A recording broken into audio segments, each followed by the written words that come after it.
Bueno, en la clase pasada vimos los modelos federales de Estado. ¿Mm? En esta clase no vamos a ver los modelos federales de Estado, vamos a ver los modelos unitarios de Estado. ¿Mm? ¿Cuál es la lógica aquí? ¿O qué tipo de mentalidad yo creo que a ustedes les sirve para entender las diferencias realmente entre un Estado federal y un Estado unitario? Básicamente, o para mí lo que más me sirve es entender que uno es un proceso que es de abajo hacia arriba y el otro es un proceso que es de arriba a abajo. ¿Mm? Recuerden que en el federalismo lo que hay es una alianza de varios estados para construir, que antes estaban separados, para construir un estado central. ¿Mm? Mientras que, por lo tanto, hay varios centros de poder político en un estado federal. ¿Mm? Por el contrario, en un estado unitario, lo que hay más bien es de arriba hacia abajo. ¿Mm? Lo que hay es, históricamente, un solo centro de poder político que proyecta ese poder político sobre todo un territorio, y poder político estamos hablando de ejecutivo, legislativo y judicial, y que despliegan su poder, o mejor dicho, se distribuyen entre sí ese poder, o que se despliega ese poder en todo el territorio. ¿Mm? O sea, en un Estado unitario lo que ocurre es que hay un solo centro o conjunto central de órganos que concentra las potestades ejecutivas, legislativas y judiciales, ¿m? En un Estado determinado. Ahora, ¿qué es lo que ocurre? ¿M? Ocurre que en todo Estado unitario eh, se tiene que este poder distribuir para poder ejercerse en forma más eficiente. ¿M? Y por lo tanto se tienen que transferir competencias, es decir, funciones y recursos a niveles locales, ¿no? O a subentidades territoriales, les podríamos llamar. Vale decir, el territorio tiene que dividirse en distintas entidades territoriales, unas mayores que otras, y para poder administrar de mejor manera el territorio hay que distribuir competencias y recursos. ¿Qué es lo que ocurre? Dependiendo del grado de distribución de competencias y de recursos, podemos hablar de mayor o menor nivel de descentralización. ¿Mm? De alguna manera, aquí lo que hay es como un espectro, ¿no? El mayor grado de transferencia de competencias y recursos es lo que denominamos descentralización, mientras que el menor grado de transferencia de competencias y recursos es lo que se denomina desconcentración. ¿Mm? Ahora, en los estados unitarios, como es un proceso que es de arriba a abajo, no es de abajo a arriba, lo que hay de alguna manera es un principio de competencia residual al revés. Si ustedes recuerdan, en los estados federales hay un principio o una regla de, competencia residual, en virtud de la cual todo aquello que no se transfiere al Estado central tienen que hacerlo los estados constituyentes. En el caso de los estados unitarios es exactamente al revés. Todas las competencias que no se transfieren a los niveles locales, a los niveles de más abajo, permanecen, o se subentiende que permanecen al interior del Estado central. Entonces, ¿qué es lo que ocurre? Lo que tenemos son tres niveles de distribución de poderes, de competencias y de recursos a niveles más locales. El primer grado de distribución, que es el mínimo, es lo que se denomina la desconcentración. Y la desconcentración básicamente consiste en que los propios órganos centrales, los propios órganos del Estado central, se subdividen entre ellos, eh, y se distribuyen a nivel local dentro del territorio.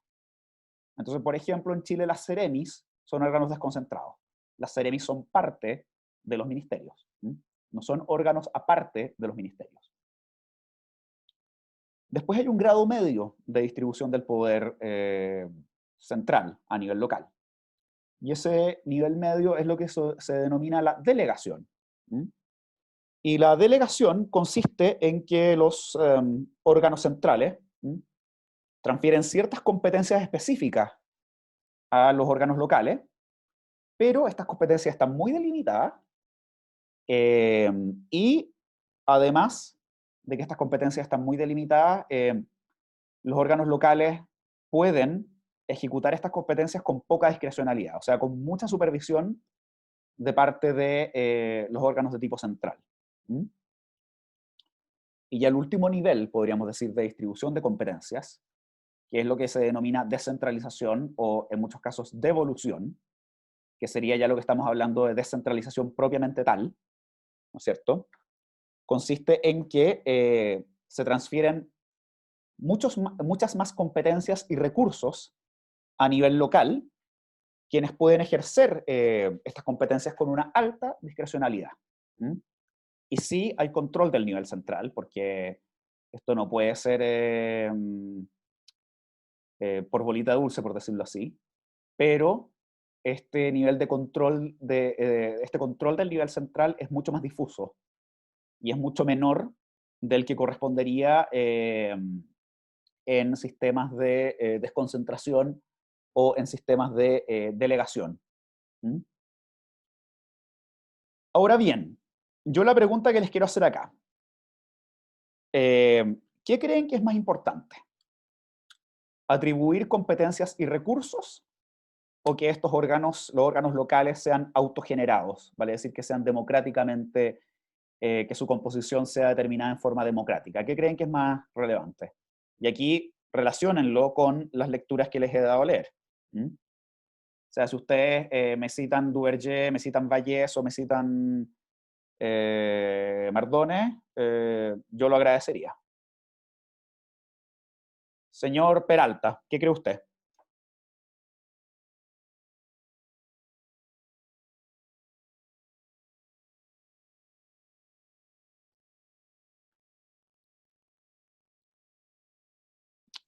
Señor Peralta, dígame. ¿Escucha? Sí. No, lo escucho, perdón. Tengo problemas con la conexión, porque se escucha muy Ahora le escucho perfecto. lento y a veces se cae la señal y que no me puede escuchar bien. Ok, entonces voy a hacerle una pregunta a alguien más. Señor San Martín, dígame.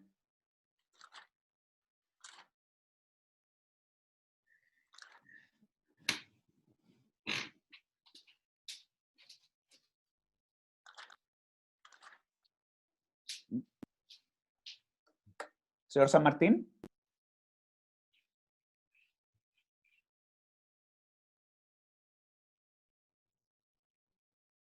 ¿No?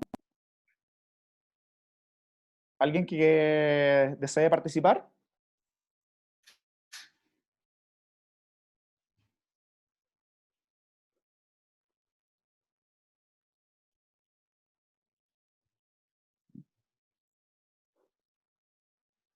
Ojo, recuerden que la expectativa del curso es que ustedes se lean los materiales y la participación se evalúa.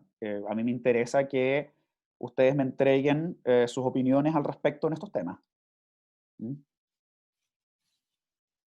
Entonces, el silencio incómodo no es en principio algo virtuoso para esta clase. Eh, Señorita Riveros.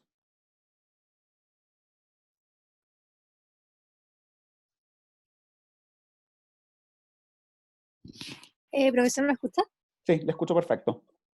Yo creo que sería mejor una designación más que por una elección democrática, como dijo usted. ¿Por qué? No sé, siento que... Ay, lo siento, justo está pasando como un ruido No, pero fuera de ojo, mi casa. mi pregunta no es esa. Mi pregunta es, ¿qué cree usted que es más importante? ¿Que la designación de los órganos locales sea democrática o que se transfieran competencias y recursos? Profesor, disculpe, justo se me cortó, no escuché nada de lo que dijo. No se preocupe. ¿Qué cree usted que es más importante, la transferencia de competencias y recursos o que los órganos sean electos democráticamente? Yo creo que es más importante la transferencia. Ya. ¿Y por qué? No sé, siento que así podría darse mucho mejor como en la práctica, más que por una designación como democrática. Mm. Ya, o sea, usted cree, básicamente lo que me está diciendo es que si tienen competencia y recursos tendrían algo que hacer, básicamente. Claro, sí, Mm. Ok. justamente eso. ¿Alguien tiene algún otro comentario parecido o similar?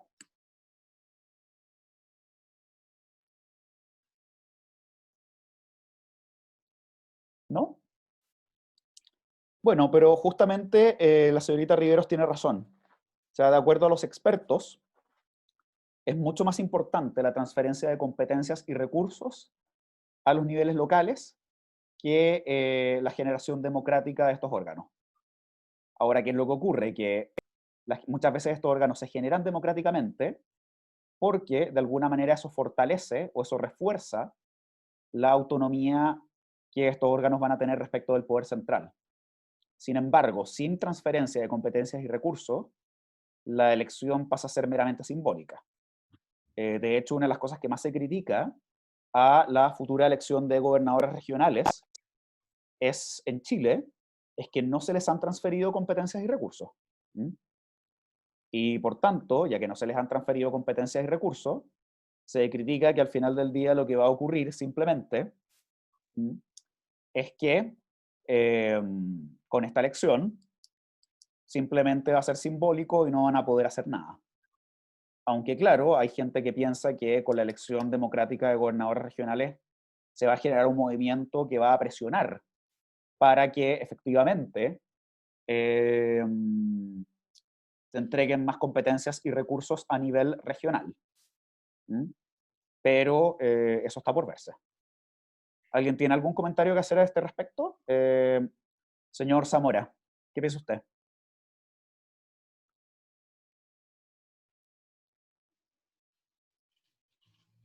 O sea, totalmente de acuerdo, pero yo creo que podría ir de la mano si se permitiera la elección y además se le entrega los recursos, pero si no se le entrega los recursos, la verdad que no funciona. Claro, claro, aquí la pregunta siempre es qué va primero. Y al parecer los especialistas estarían en general de acuerdo en que lo primero que tiene que ir es la distribución de competencia y recursos. ¿Mm? Ahora, claro, ¿cuál es el problema? Que quizás sin la elección democrática el órgano central no tiene incentivos para hacer esa distribución. ¿Mm? ¿Alguien tiene algún comentario? Señor Astudillo, por ejemplo. Buenos días, profesor. Buenos Buenas días. tardes, perdón. Eh, Concuerdo con mis compañeros porque perdón, Ajá. siguiendo la argumentación de ellos, si no tenemos recursos, es indistinto si hay elección democrática o no, si no servirían dicho organismo, desde Mm. mi perspectiva. Ok. ¿Alguien que tenga una opinión distinta? ¿Alguien que piensa que la causalidad es al revés y que de alguna manera la elección va a generar un momentum para la transferencia de más competencias y recursos?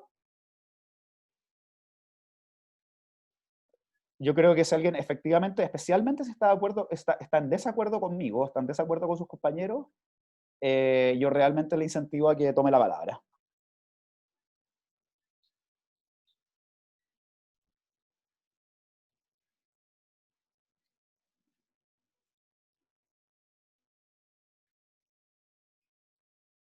¿No?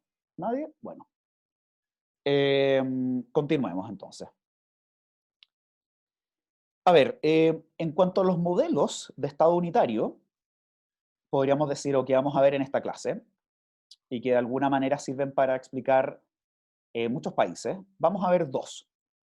El primero es el modelo francés y el segundo el modelo, o los modelos, mejor dicho, italiano, español y británico. ¿Mm? El modelo francés es particularmente importante y es especialmente interesante estudiar su proceso de descentralización porque el Estado chileno, al igual que muchos estados occidentales, fue hecho muy a la francesa. ¿Mm? ¿Y eso por qué? Porque gran parte de la historia de Francia ha sido interpretada históricamente como un intento de, bueno, desde la Baja Edad Media en adelante, como un intento de los reyes por acumular poder y concentrarlo en el centro, y sobre todo el territorio francés, por sobre los nobles, o por sobre los intereses locales representados por los nobles. ¿Qué fue lo que ocurrió en Francia? Lo que ocurrió en Francia es que, de alguna manera, la república, o las repúblicas francesas, después de la revolución, simplemente consagraron este modelo y lo imbuyeron de ideales democráticos y liberales, ¿no? Uniformidad del derecho, igualdad ante la ley, etcétera, etcétera, etcétera. Pero una de las cosas que explica el por qué nosotros somos tan centralizados tiene que ver mucho con la influencia francesa. Y esto explica también que hasta el día de hoy Francia sea el país más centralizado de Europa, por lo menos de la Europa continental. O históricamente ha sido el país más centralizado de la Europa continental. En Francia, al igual como en Chile, no hay ciudades que le compitan a Santiago realmente. En Francia no hay realmente ciudades que le compitan a París.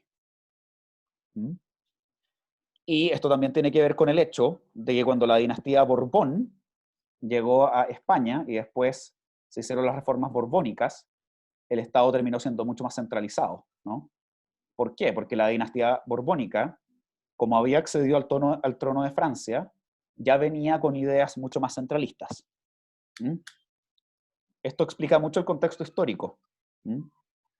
Y por eso es interesante, por las similitudes que tiene con el caso chileno, estudiar el modelo de centralización francés.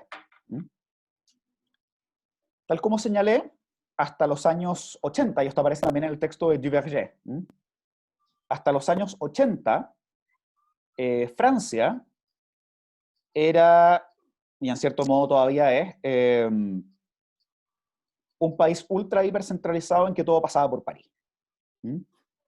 Fue solo en el gobierno de François Mitterrand, y especialmente a través de su ministro del Interior, que era Gaston Defferre, en que realmente se empezaron a transferir competencias a las regiones. Más que, mejor dicho, porque no existían realmente las regiones, podríamos decir los territorios locales.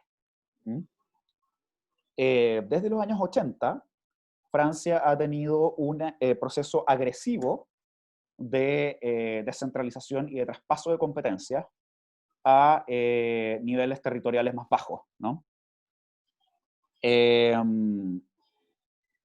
Y esto incluye, o ha incluido, la posibilidad de parte de los gobiernos locales, o mejor dicho, del Estado local, porque no son solamente órganos de gobierno,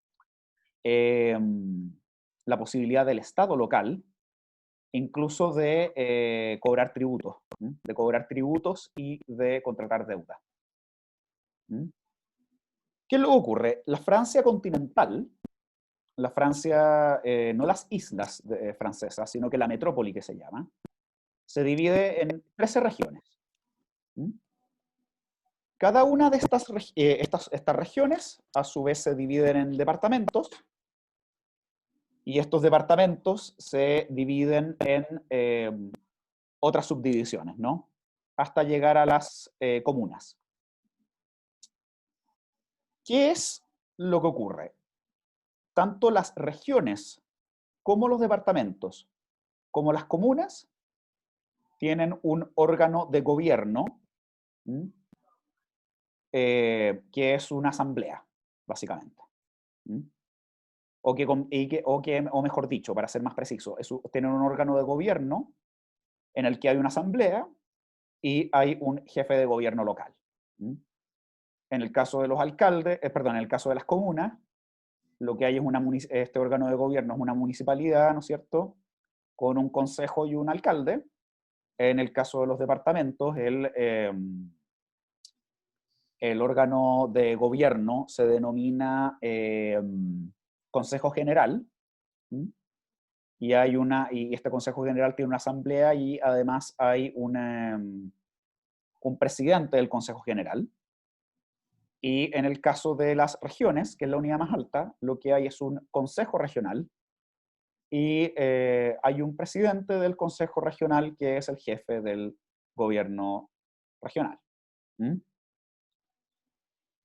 Cada uno de estos órganos dicta única y exclusivamente o solo dicta normas de carácter administrativo. ¿Mm?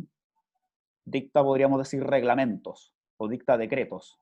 Puede dictar actos administrativos de carácter particular o actos administrativos de carácter general. Pero lo que dicta son actos administrativos, no dicta normas de rango o de jerarquía legal. ¿Mm? Y bueno, lo que es interesante es que en todos estos niveles, el jefe de gobierno local se elige no en forma presidencialista, sino que se elige en forma parlamentaria. Es decir, los alcaldes son electos entre los concejales por el periodo que tiene que durar una concejalía, que serían 4 años, por ejemplo.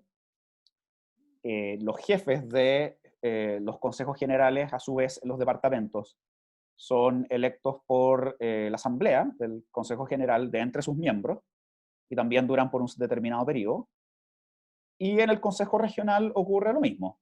O sea, básicamente son los consejeros regionales los que entre sus miembros eligen a un presidente del Consejo Regional, que es la máxima autoridad de la región, ¿no?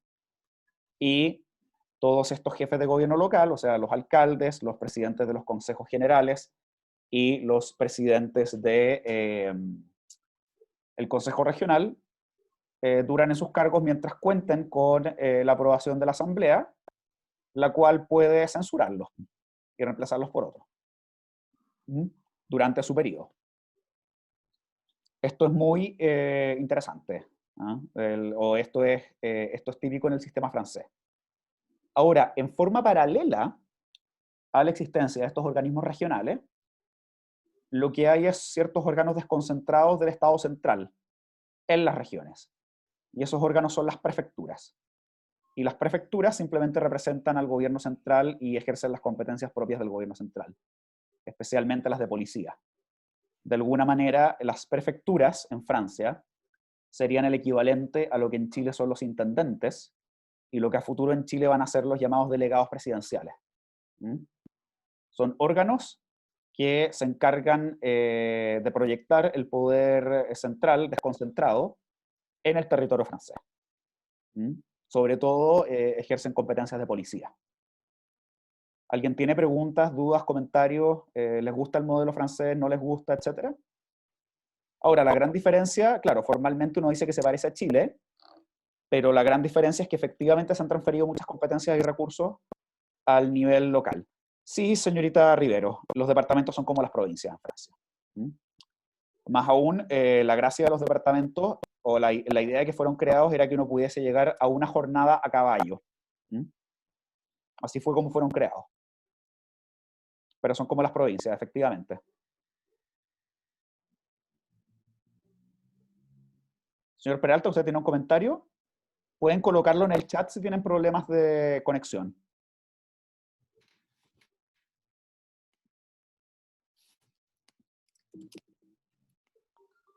¿O alguien tiene más comentarios, dudas, consultas? ¿Les gusta el sistema, no les gusta el sistema? ¿Les parece bien, no les parece bien?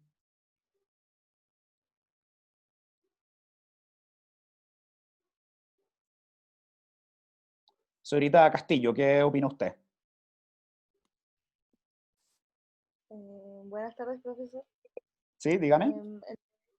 En sí, como que no me gusta mucho porque de partida igual se deja de lado en sí como las provincias y las regiones porque les dan como cierto poder, como fantasma que serían como las municipalidades, pero al ¿Ya? final todas las cosas importantes las toma como la región más importante, en ese caso sería París, en este Sí, caso acá en Santiago y sí, ha sido así, pasa.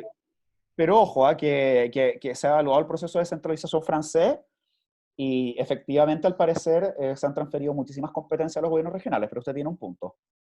Todavía en gran medida aún está bastante centralizado. Claro, entonces al final es como que le dan un poder pequeño para que Mm. que funcione correctamente todo, pero Ojo, siguen eso como sí. pasando.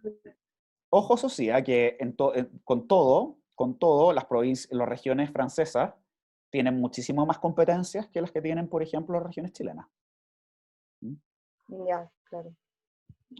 Yo me refería, lo pensaba de un punto de Chile también, en comparación a Francia. Sí, no. Las regiones francesas, lo sé, claro, formalmente las estructuras son muy similares, pero si uno lee la legislación francesa y o los estudios comparados y la cantidad de competencias transferidas a nivel local, son mucho mayores, muy superiores. ¿Mm? Ya, Ahora, ojo, lo que ha ocurrido en Francia es interesante, es que justamente para fortalecer los gobiernos regionales se han disminuido la cantidad de regiones. ¿Mm?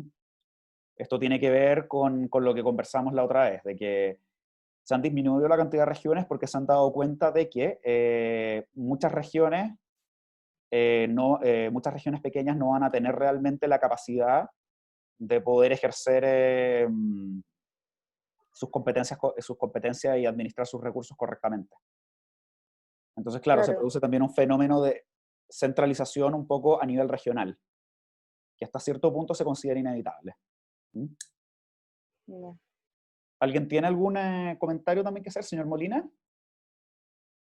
¿Qué opina usted? Hola, profesor, buenas tardes. Buenas tardes. Sí, parecido con mi compañera Claudia, es que yo creo que es inevitable, según nuestra realidad, está un poco decepcionado en este sistema del centralismo Ujú. y que se enfoque todo más en la provincia como con mayor habitante.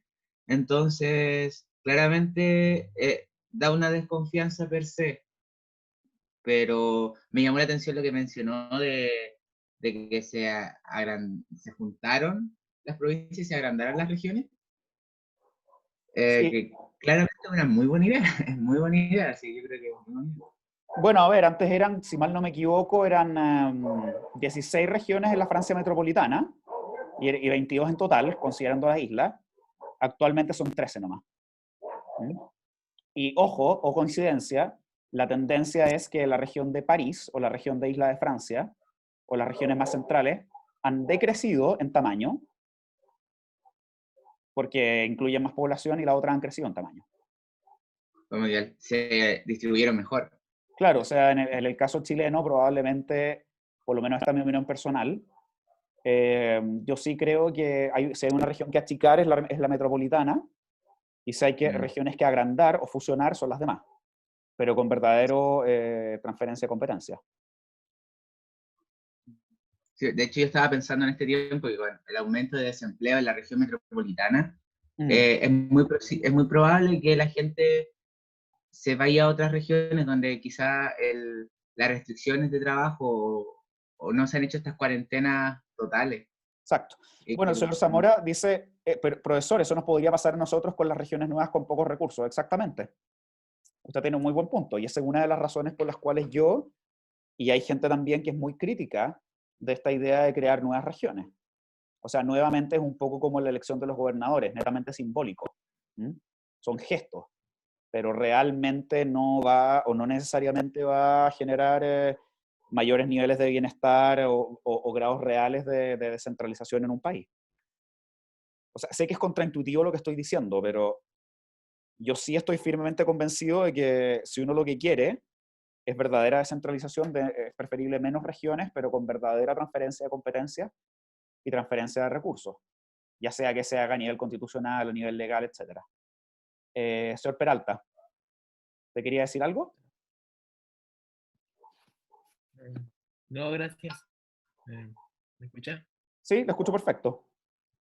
No, no iba a decir nada. Ok. Señorita Riveros, ¿qué piensa usted? Ah, no, creo que le pedí la opinión. Pero bueno, ese es el caso francés. ¿Mm? Ahora, ¿qué es lo que ocurre? Hay muchísimos países que o se han basado en el modelo francés para organizar sus estados y luego para descentralizar, o de alguna manera tienen sistemas muy similares al de Francia. ¿Mm?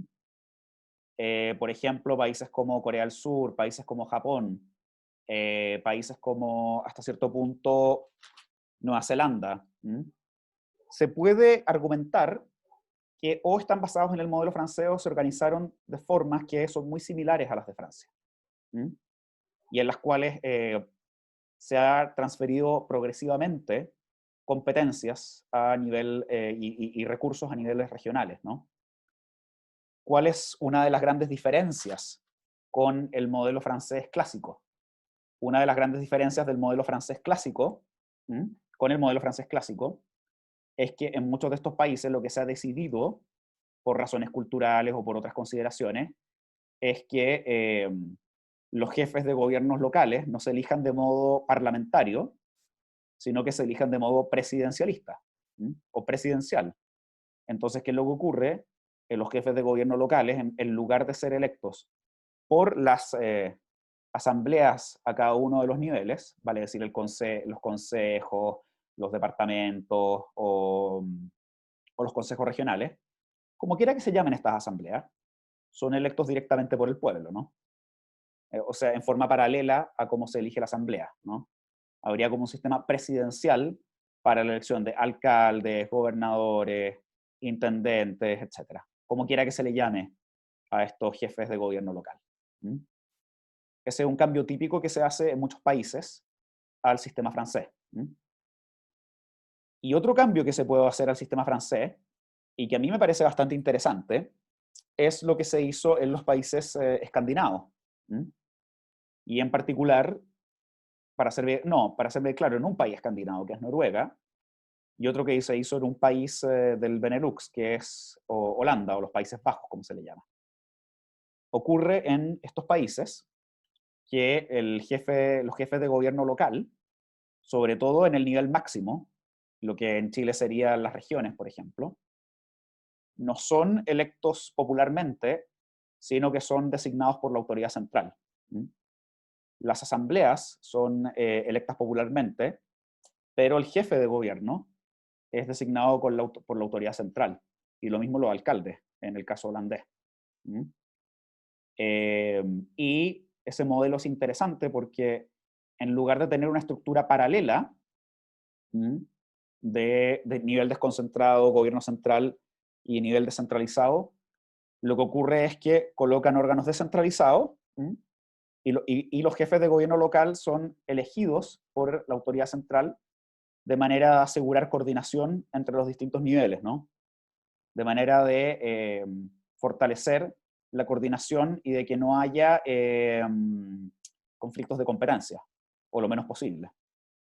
Curiosamente, y esto es interesante, la Constitución chilena de 1925 establecía un sistema similar.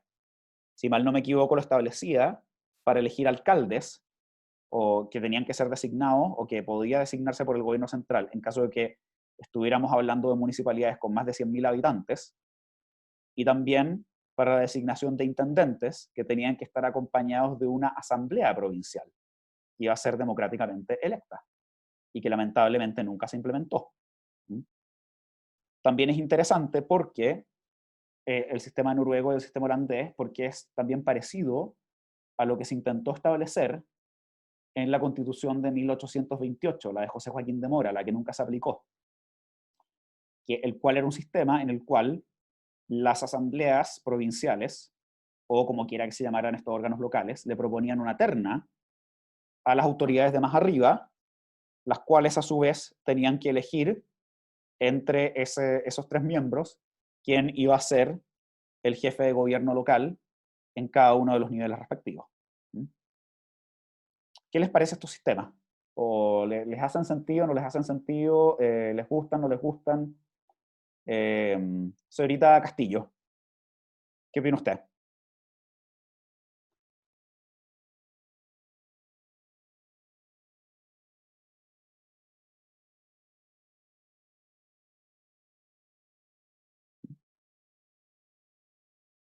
Señorita Castillo, le estoy dando la palabra. Profesor, no escuché la pregunta. Sí, ¿qué opina usted del sistema noruego y holandés de designación de autoridades? El que se les da como a las personas para elegir o no.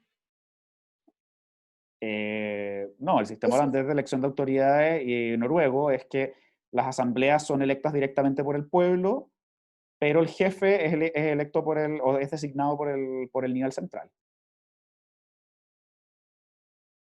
Ah, o sea, igual sería una buena medida porque así como que no está como ligado a cierto grupo político, el alcalde. Y es como más, no es tan... Buena pregunta, pero ¿me está preguntando o está afirmando? Estoy firmando. Mm. Pero hace que, claro, si va a firmar, hágalo con convicción. O sea, usted básicamente lo que dice es que no habría, que no habría influencia política. Claro, o sea, si se elige al alcalde como de manera, como no por el pueblo, no hay como influencia política en el alcalde. Pero O ojo, sea, que podría haber influencia política del nivel central.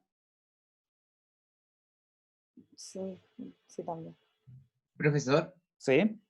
esto se parece a cómo se elige el presidente en Estados Unidos, que el pueblo elegía electores y los electores elegían al presidente, solo que de Sí, manera más pequeña. sí, no, pero sí, no, porque yo aquí lo que estoy hablando es que el gobierno central o el nivel central designa al jefe de los gobiernos locales en cada nivel. Y uno le puede poner requisitos a eso o no.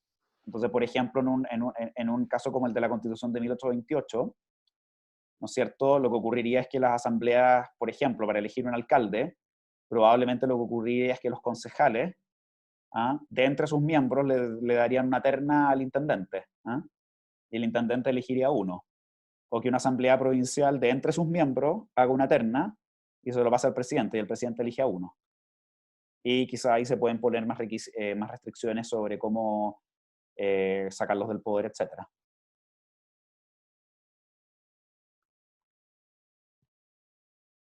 O Sería sea, como, claramente habría una homogeneidad en la administración sí, del pueblo, de la provincia, ¿no? sí, lo cual puede ser beneficioso o no, depende, Claro, es que eso depende de qué ideas tengas tú. claro, Mm, o sea, a ver, la homogeneidad uno puede decir que es beneficiosa siempre en el sentido de que permite que haya coordinación entre los distintos niveles, ¿no? De que haya mm. coordinación entre los distintos niveles y efectivamente eh, que haya menos peleas o menos contiendas de competencia entre los distintos niveles, porque hay mayor coordinación. Claro, pero si Pero también te genera el está, problema de que no hay tanto para comparar, etcétera. claro, No, pero ¿qué iba a decir usted, señor Molina? Algo iba a decir. que esta homogeneidad, claramente, como usted dice, no entorpece tanto el desarrollo de la administración, pero si yo soy de las personas que quizá esta homogeneidad no me favorece, claramente no voy a tener como una escapatoria o una esperanza, algo así. Mm. Ahora, Mm, ojo, que en Holanda y en Noruega, y en estos países, una de las cosas que puede calmar un poco esta homogeneidad es que muchas veces los gobiernos son de coalición. ¿Mm? Entonces los jefes de gobierno locales a distintos niveles no van a pertenecer nunca al mismo partido político, porque se hacen coaliciones. Tienen que hacer coalición, porque son gobiernos parlamentarios, entonces tienen de por sí, a nivel central, entonces tienen de por sí que hacer coaliciones para poder obtener mayoría en el Parlamento y para poder designar a un primer ministro. Entonces, eso ya ayuda a la redistribución, por lo menos al interior de las tendencias políticas de esa coalición. Señorita Colque, ¿qué opina usted?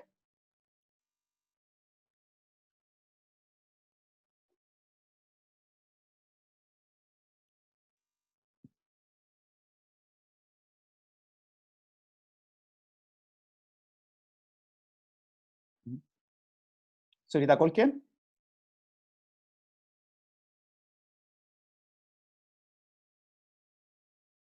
Ah, ok, no se preocupe. Si tiene problemas con el micrófono, no hay problema, pero si quiere puede colocar sus comentarios en el chat. Señor Zamora, ¿qué opina usted?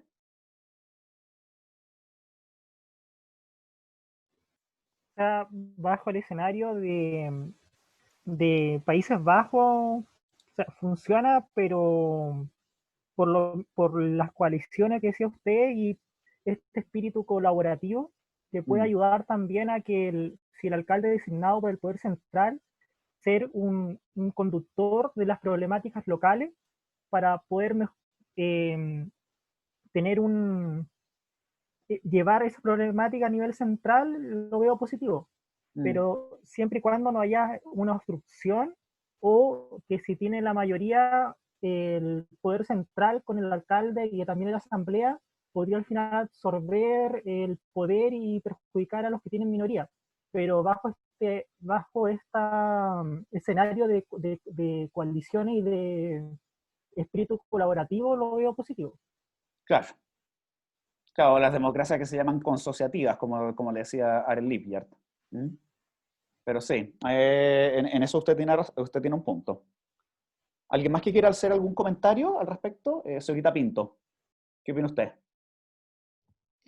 Profesor, tenía una duda respecto a que, ay, que la había anotado recién acá, Ujú. que el alcalde en este caso, que es escogido por el Poder Central, es como escogido de alguna, como de algún sector o es al arbitrio del órgano central. Porque si, o sea, si yo entendía que era como Es que que el eso arbitrio, depende, eso va a depender de cada país. ¿Mm? No tengo tanta información sobre el sistema holandés y el noruego. Creo que es al arbitrio del poder central, pero mm, al final del día nunca es totalmente al arbitrio, porque también hay temas de negociaciones políticas ahí a nivel central, también hay un tema de que la persona que se elija tiene que llevarse bien con la asamblea que es democráticamente electa. ¿Me entiende lo que voy? sí, no, entonces yo tenía como el punto de vista que el alcalde, o sea, yo creo que el que es escogido por el órgano central debería haberse tomado como de como de las personas que viven como en esa provincia. Y que Bueno, aparte de las personas como de la asamblea, en vez de que sean electas, yo creía que, o sea, yo creo que sería como mejor en el ámbito del sorteo, de que entraran como personas que vivieran también dentro de la región, entonces así se generaría como más como representación del sector y no se iría tanto tampoco, según yo, a lo político. o sea, a usted lo que le gustaría básicamente a nivel local sería sorteo con cooptación, podríamos decir. ¿Ah? O sea, que en el sorteo que salga una asamblea sorteada y que esa asamblea proponga una terna o algo por el estilo a nivel central y ponga constreñimientos y que ahí se elijan a los alcaldes. Claro, y que siempre estén como relacionados entre ellos dos para que no, siempre se tenga como la opinión como del lugar, no que se vaya el alcalde para otro lado, siempre que estén relacionados. No sé si me explico bien. Sí. Ahora, la señorita Colque tiene un muy buen punto, ¿ah? Eh, que dice que la elección genera poderes distribuidos y que por lo tanto no hay una especie de dependencia de parte de un jefe local de devolver el favor, entre comillas, al nivel central. ¿Mm? De que de alguna manera tenga que tener gratitud respecto del nivel central. ¿Mm? Porque claro, ella considera, y encuentro y tiene un muy buen punto, de que no ser electos o autogenerados los organismos locales no le da si un órgano local no es completamente electo, autogenerado, no le da total libertad para ejercer su cargo en base a sus ideas, ¿no? Ahora, claro, nuevamente aquí está el costo, ¿no? El trade-off del que siempre hablamos, la compensación, de qué preferimos más. Si preferimos mayor coordinación o si por el otro lado preferimos mayor autonomía. Porque si hay mayor autonomía, también política, ok, se produce lo que dice la señorita Colque, o sea, mucho mayor libertad para que al nivel local eh, las autoridades políticas desarrollen su programa como les plazca, o no como les plazca, pero que lo desarrollen con mucho mayor discrecionalidad, sobre todo si están apoyados por la gente. ¿Mm? Pero eso también genera el problema, que es el mismo problema que pasa en todos los estados, en los estados federales, ¿no? El problema de contiendas de competencia. ¿Mm? Que en los países unitarios es menor en muchos casos, y sobre todo los países unitarios hechos así, hechos a la francesa, es menor que en los países federales, pero que de todas maneras se produce. ¿Mm? tengan en cuenta también que, que todas las normas que se hacen a nivel local son de rango administrativo. Y por tanto, siempre el nivel central, a través de normas de rango legal, puede, de alguna manera u otra, eliminar por medio de la regulación muchas de estas conductas de competencia, ¿no? Puede recentralizar. No es solamente a través de los tribunales, sino que también por medio de una recentralización o a través de la legislación. De alguna manera, el nivel central tiene más posibilidades de eliminar eventuales conflictos de competencia. Eso respecto del modelo francés. Y el otro modelo, y yo sé que a la señorita Colque aquí le va a gustar, serían los modelos español, italiano y británico. De descentralización, podríamos decir, o de Estado unitario. Y estos modelos, en cierto sentido, se puede decir que son un federalismo encubierto. Se les puede en gran medida denominar o considerar como un federalismo encubierto. Es por esa razón que a muchos de estos sistemas se les denominan también sistemas en muchos casos semifederales, o se les denominan también federalismo atenuado. La forma de entender estos sistemas, que serían el español, el italiano y el británico, básicamente consiste en que desde el nivel central, estos estados han intentado federalizar sus propios países.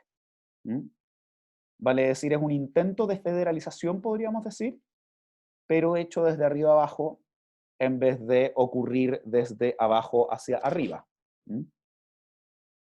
¿Y cuál es, podríamos decir, la característica principal de estos modelos de descentralización? Los modelos español, italiano y británico. La característica principal de estos modelos de descentralización consiste en que, junto con transferirse competencias de tipo administrativo, también se transfieren competencias de tipo legislativo. Es decir, el órgano legislativo central distribuye su poder o su función legislativa con los órganos de máximo nivel en el ámbito local. Es decir, las normas dictadas por el órgano de máximo nivel en el ámbito local no son simplemente actos administrativos. Pueden dictar actos administrativos también, pero son verdaderas leyes. Entonces, para hacerlo un poco más concreto, España, por ejemplo, se divide en muchas comunidades autónomas. Cada comunidad autónoma, junto con tener un órgano de gobierno, tiene una asamblea legislativa. En algunas partes se llama Cortes, en otras partes se llama Parlamento, en otras partes se llama, en Cataluña está la Generalitat, la Generalidad, etc. Y este órgano no es un órgano meramente administrativo, es un órgano legislativo. Estos órganos dictan leyes. Lo que ocurre es que son leyes que se aplican solamente en su ámbito territorial, pero son leyes que tienen rango o jerarquía de ley. Y por lo tanto no se encuentran en una posición de inferioridad respecto de las leyes dictadas por el poder central. Aquí lo que ocurre es que simplemente son leyes que tratan de competencias distintas, ¿no? Y por lo tanto, si hay conflictos de competencia, tienen que resolverlo los tribunales. Algo parecido sucede en Italia. En Italia, al igual que en Francia y en Chile, Italia se divide en regiones, y Italia también tiene en cada región un consejo regional. Pero el consejo regional no es meramente una autoridad administrativa, también es una autoridad legislativa. Y pueden dictar leyes, y esas leyes tienen el mismo rango jerarquía legal que las leyes dictadas por el Parlamento italiano. Y en el caso británico se puede decir lo mismo respecto de el Parlamento escocés. Y también lo mismo respecto de la Asamblea de Gales y de la Asamblea de Irlanda del Norte. En Inglaterra, en el Reino Unido, partes del Reino Unido, las partes más históricas del Reino Unido, tienen un mucho mayor grado de centralización que el que algunas tuvieron. ¿Y cuáles serían las partes históricas? Todas las que no son Inglaterra. Es decir, Escocia, Gales e Irlanda del Norte. Cada una de esas partes tiene una asamblea legislativa, o esos territorios tienen una asamblea legislativa, y esa asamblea legislativa no solamente puede dictar actos administrativos, puede dictar leyes. Pero esa sería la característica principal, podríamos decir, de este federalismo atenuado, ¿no? Esa sería la característica principal.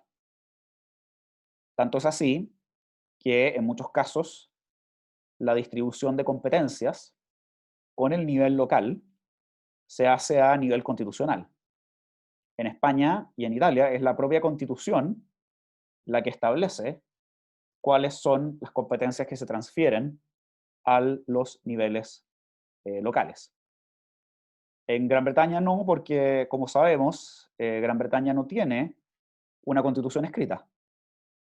Entonces, esto se hace a través de una ley. Hay leyes que fueron las que establecieron leyes de devolución, que se denominaron, que les dieron o les transfirieron competencias y atribuciones a las asambleas de Escocia, de Gales e Irlanda del Norte, pero eso hizo netamente a través de leyes. Y si hay contiendas de competencia, por lo general lo resuelven los tribunales, que a diferencia de los países federales, en estos países semifederales siguen siendo órganos centralizados. Órganos desconcentrados, pero centralizados, ¿no? O sea, en España hay solo un gran sistema de tribunales. Lo mismo ocurre en Italia. Gran Bretaña una cosa distinta, pero eso no es para tratarlo en este curso. ¿Alguien tiene dudas, consultas, comentarios? Sol Molina, dígame. Profesor, tengo como dos inquietudes. La primera es que supongo que los tribunales de estas localidades más pequeñas, ¿cuál es el nombre que utilizó, profesor? Regiones, ¿cierto? Da lo mismo el nombre. Esto es como la bebida aquella de YouTube. ¿Qué importa el nombre? Ya, los tribunales de estas localidades más pequeñas, ¿cierto? Que pueden dictar, o sea, no los tribunales, sino que órganos de gobierno podrían dictar leyes. Sí, pero ojo, no en el nivel más chico, en el nivel más grande de subdivisión territorial. Claro, ya. Pero o sea, en el caso de España, solo en las comunidades autónomas y por la comunidad autónoma hay potestad legislativa, pero no a nivel de comuna. Ya. Mi duda era que si había límites a las materias que podía abordar. Sí. Recuerde que aquí estamos hablando de un principio de competencia residual, pero al revés. Todo lo que no se transfirió a al nivel local sigue perteneciendo al Estado central.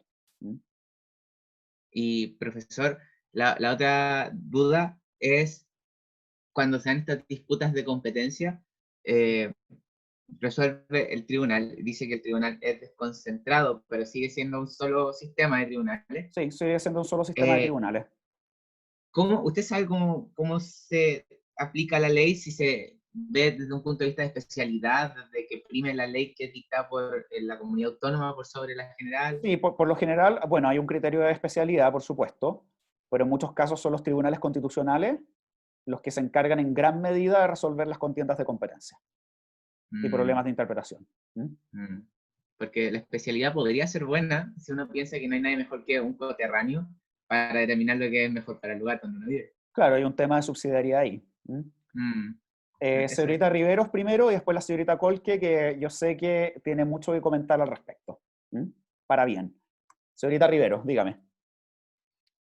Profesor, ¿por qué si tienen casi la característica principal, que es básicamente como la independencia legislativa, o que también se le confieren además de las competencias administrativas, la legislativa, ¿por qué ser un Estado semifederal y no directamente uno federal?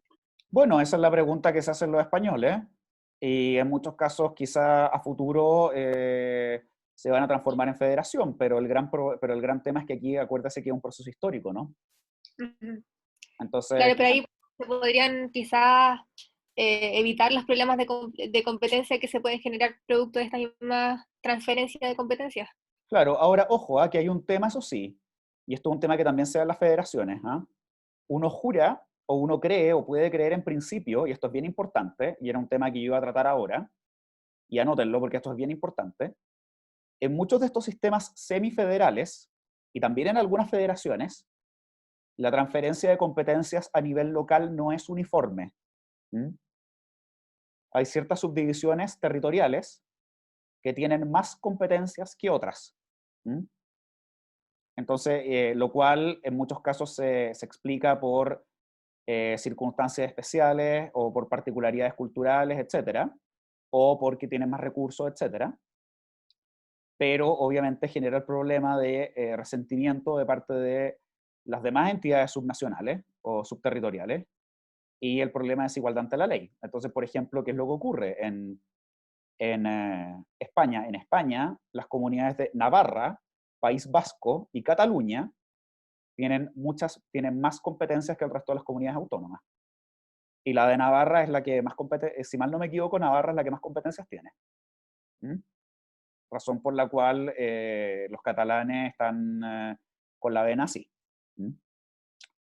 Y en Gran Bretaña, el Parlamento escocés tiene más competencias de las que tiene la Asamblea de Gales, y en el caso de Irlanda del Norte también tiene menos competencias por la sencilla razón de que la Asamblea de Irlanda del Norte fue en gran medida una creación de lo que se llaman los Acuerdos de Viernes Santo de 1997 para eliminar todo el terrorismo que ocurría en Irlanda del Norte.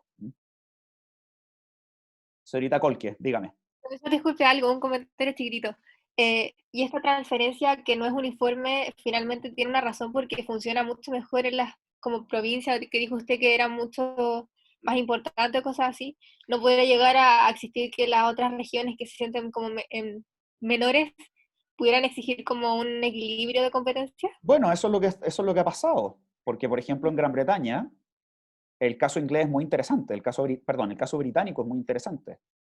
En Gran Bretaña hay devolución, hay descentralización a nivel de Escocia, Gales e Irlanda del Norte, pero Inglaterra es un estado completamente centralizado. O sea, ya, Londres tiene un gobierno especial con el alcalde de Londres, etc. Pero el resto de Inglaterra es completamente centralizado. ¿Mm? A la francesa, podríamos decir. Entonces hay gente en Inglaterra que dice, oye, ¿por qué no hablan de English votes for English laws? ¿Mm?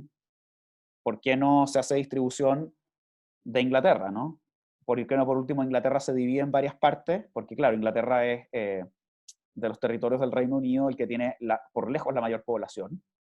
¿Por qué no subdividir Inglaterra en varias unidades territoriales, pero con tanta autonomía como Escocia?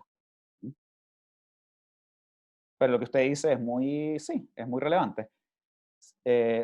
O en el caso de Canadá, por ejemplo, que es una federación, bueno, Quebec tiene más competencia y situación especial respecto de otras provincias canadienses, lo cual, por supuesto, que por razones culturales, está todo el tema de la protección de la identidad francesa, etcétera, lo cual, por supuesto, que genera muchos casos resquemores del resto de las provincias. ¿Eh? Pero por el otro lado también genera la ventaja de que trata particularismos, ¿no? Señorita Kolke, ¿usted quería decir algo? Sí, profesor, ejemplo de esta esta distribución de poderes y autonomía legal puede ser ejemplo de lo que pasa con Málaga, que adhirió el derecho de la persona que se siente que nació en otro cuerpo. El gobierno, o sea, ese gobierno de la provincia, de la región de Málaga, tiene el deber de auspiciarle el cambio físico hacia el sexo que esta persona se siente es el correcto para ella. ¿Podría ser ese un ejemplo? Porque ahí hay ya lo adquirieron como un derecho, ya no como una ley sanitaria, sino un derecho de las personas que viven dentro de la región de Málaga. que es muy interesante también porque si uno lo piensa en otras regiones como, no sé, País Vasco, que tiene el nivel de desarrollo de salud mejor y más grande de toda España, no lo tiene. Yo creo que ese podría ser un ejemplo, ¿no? O sea, en la práctica, lo que ha ocurrido con, sobre todo España, por ejemplo, España, a pesar de que formalmente es un país unitario, su nivel de descentralización, para bien y para mal, porque la parte de mal uno puede decir que no ha habido muchos conflictos de competencia, de duplicación de funciones, etcétera, es uno de los países más descentralizados de Europa. Entonces, o sea, no se queden esto con la forma, ¿no? Vean el fondo también. Señor Zamora, usted quería decir algo, pero me gustaría que lo digan,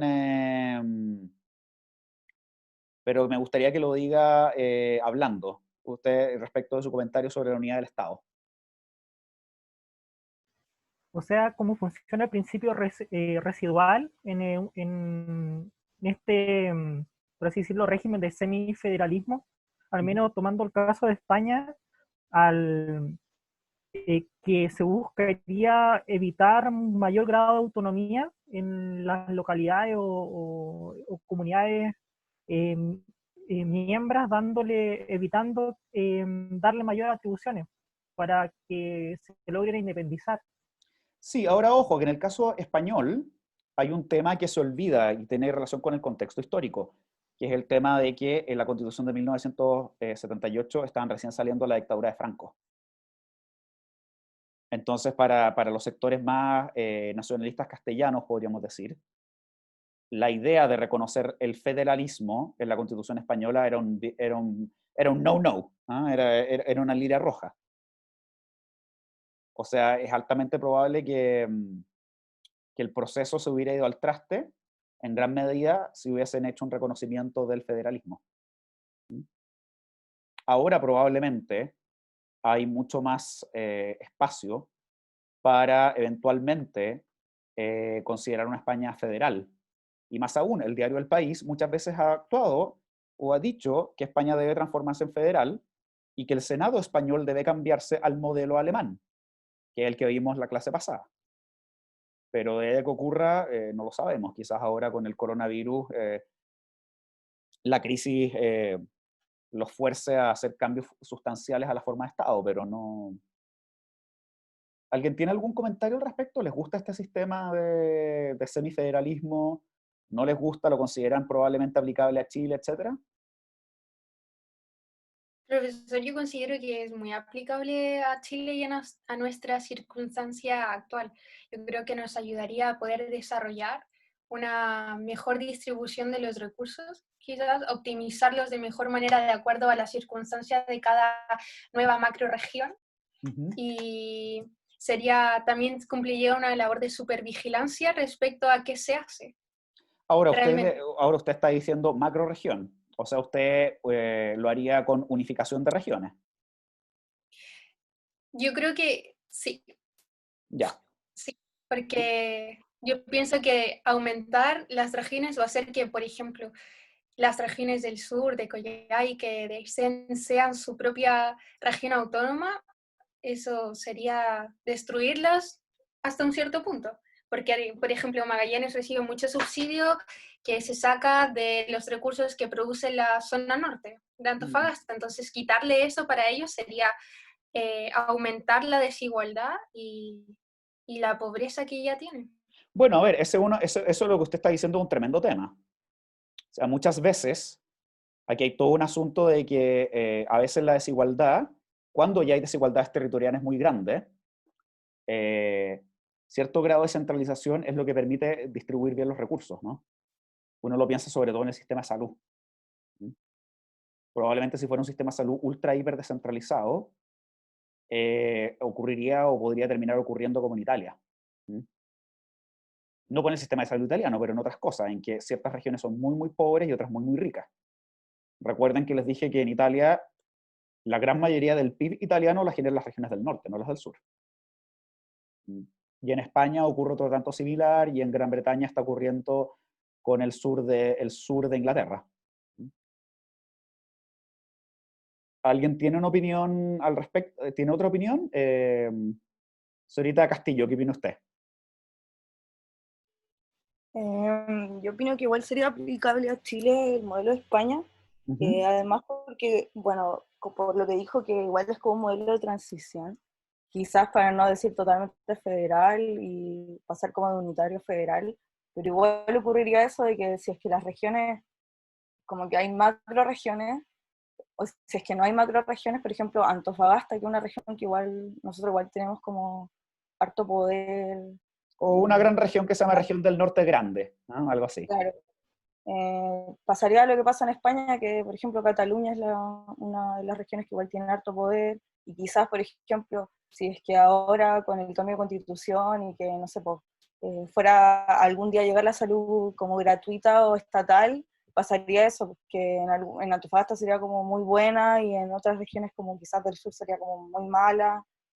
Ahora, ojo, hay otro tema que hay que tomar en cuenta, y esto lo vamos a ver en clase más adelante. En muchos de estos países, que son semifederales, son también países parlamentarios. Por lo tanto, la elección del jefe de gobierno a nivel local en la máxima unidad territorial es parlamentaria. O sea, en Cataluña, en el País Vasco, etc., hay primeros ministros. Se llaman presidente de la Junta, etc., pero son primeros ministros. No son directos electamente por el pueblo, son electos por las asambleas. Lo mismo en el caso británico, y si mal no me equivoco, creo que lo mismo en el caso italiano. No es en forma presidencialista.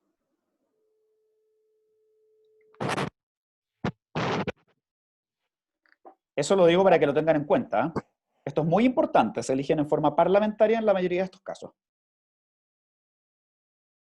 Profesor, y respecto de las leyes controvertidas que dictan como las provincias pequeñas o las regiones pequeñas, por ejemplo, recién hablaba de una ley como de género en España.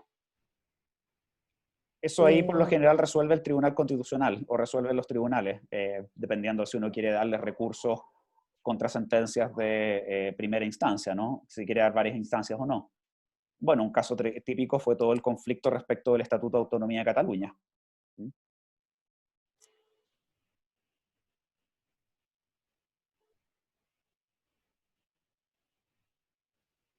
Señor Peralta dice que por lo de que casi todo lo que copiamos termina sabiendo algo mal, me da desconfianza la transición. Ojo, que no todo en eso tiene un punto, señor Peralta, pero no todo lo que copiamos sale mal. Muchas veces copiamos y sale bien. O sea, con todos sus problemas, Chile no habría llegado a la OCDE y no sería un país en vías de desarrollo si absolutamente todo lo que copiamos saliera mal. No todo, lo que pasa es que, claro, lo que sale mal es lo que por lo general se lleva la foto, ¿no? Pero, por ejemplo, algo que nosotros hicimos y ha salido una excelente política pública, y en gran medida fue una copia, la reforma procesal penal.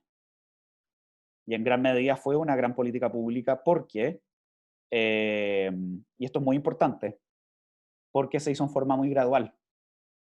Se hizo en forma muy gradual, entonces eso ayudó a que el Estado se pudiese adaptar y experimentar. Uno puede decir que algo parecido ha ocurrido con China. Cuando China se cambió al libre mercado, se hizo en forma muy gradual y empezaron algunas zonas nomás. Y cuando la cosa funcionó, ahí se empezó a extender a otras partes del territorio. Genera desigualdad ante la ley, ¿eh? La aplicación gradual de políticas públicas, claramente.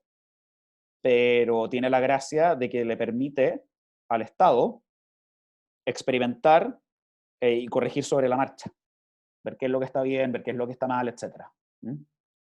El Transantiago habría sido una política pública que se habría beneficiado muchísimo, muchísimo, de haber sido implementada en forma gradual en vez de haber sido implementada tal como terminó siendo.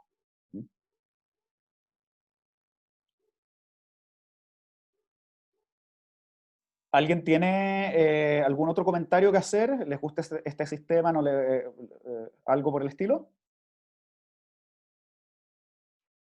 ¿No? Bueno, eso era todo por hoy. Antes de terminar, quería preguntarles una cosa. Lo que sé es que he estado pensando que para efectos de contribuir a la discusión constitucional chilena, estoy pensando en subir estas clases que estoy haciendo, los videos, a YouTube. No sé si alguien los va a ver, yo no sé si soy un gran expositor, pero yo creo que pueden ayudar. Pero como ustedes son mis alumnos y yo respeto su privacidad, les quería pedir permiso antes de hacerlo. Yo me conseguí autorización de parte de las autoridades del UCN, pero no quiero pasar a llevar su privacidad, entonces me gustaría saber qué opinan ustedes. Si alguien tiene alguna objeción al respecto, digamos.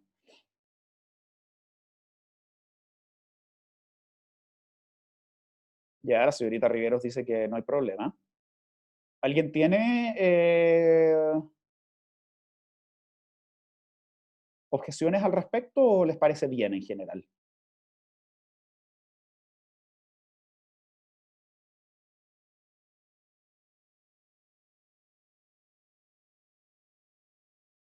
Poca. Tampoco tiene problema el señor Peralta. ¿Los demás qué opinan? La verdad es que no me gusta. Está bien, profesor, ok. Perfecto, también ayuda. Y aquellos que no se hayan de acuerdo, el señor Astudillo ya. Creo que faltaría el señor Molina. ¿Qué opina usted? Yo la verdad es que no me gustaría presumir que su silencio implica aceptación. No, profesor, en realidad a mí en lo personal me da un poco de vergüenza como quizás las intervenciones que uno hace en clase, pero contribuyendo al bien mayor, que se suba. Ok, perfecto. Ya, lo voy a hacer así entonces. No, bueno, a mí también me da vergüenza subir los videos y muchas veces yo probablemente he dicho voy a decir disparate. Y también está todo el tema de los comentarios, etcétera, que hay gente mala leche que va a opinar malas cosas, etcétera, pero bueno, gajes del oficio. Pero bueno, esa es la clase por hoy día. Les pido por favor, vamos a ver en la próxima clase, mañana de hecho, todo el tema interesante entre cómo organizar un parlamento electo, si lo queremos bicameral o si lo queremos unicameral, y vamos a ver las ventajas y las desventajas de cada modelo. Y antes de terminar, quiero ver las lecturas, ¿no? Voy a darles el syllabus. No se preocupen, voy a terminar pronto, porque sé que están cansados. Perdonen, pero voy a tener que leer el syllabus aquí. Eh,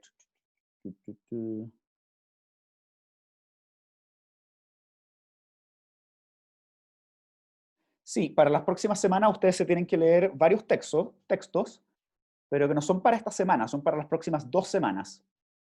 Y en especial les pido con mucha atención, especial ojo, que le pongan el especial ojo a Valenzuela y a Juan Linz, a Duverger y a Sartori. Para las próximas 2 semanas hay que leer textos de Duverger, de Sartori y de Linz y Valenzuela, y también los de Vallés, pero sobre todo ponga la atención a los de Duverger, Sartori y Valenzuela y Linz. Especialmente Valenzuela y Linz, porque Valenzuela es un gran cientista político chileno, es profesor de la Universidad de Columbia y además fue subsecretario del presidente Obama. No es alguien a quien haya que ignorar. Y las páginas están especificadas en el syllabus. Señor Molina, dígame. Profesor, que es el libro de Valenzuela y Linz, yo lo estoy buscando y no lo encontré, los textos que envió. Es el texto del Centro de Estudios Públicos. El de presidencialismo y parlamentarismo. Sí, profesor, una consulta. Lo que pasa es que el otro día yo igual estaba intentando entrar a los archivos del syllabus y ahora, por ejemplo, también lo estoy intentando hacer con el de Sartori y ¿Ya? me dice que el archivo está en la papelera del propietario. No me aparece ninguna, me dice, no se ha podido previsualizar el archivo por eso, porque el archivo está en la papelera. Pero es que claro, ya sé que lo pega. Ya, o sea, debo ver, ya, ok. Ya, me equivoqué yo entonces cuando los cuando los eliminé claro, yo los había eliminado de Google Drive creyendo que de alguna manera ustedes ya los habían bajado. Bueno, los pongo en Google Drive de nuevo, no hay problema. Pero las páginas de los archivos van a estar las páginas a leer están en el syllabus. Bueno, que tengan una buena semana. Nos vemos mañana. Hasta luego. Hasta luego, profesor. Hasta luego, profesor. Hasta luego. Se lo ven.